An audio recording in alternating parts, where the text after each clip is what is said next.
Good morning मैत्रिणींनो.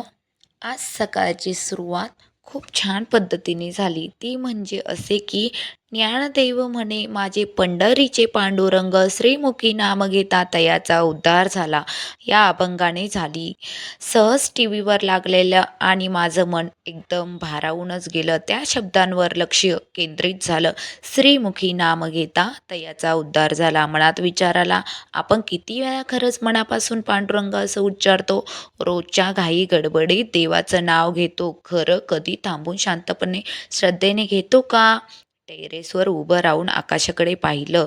पावसाने धुतलेल्या आकाशात एक पांढऱ्या ढगांचा थर होता आणि हवेतील गारवा अंगावर येत होता.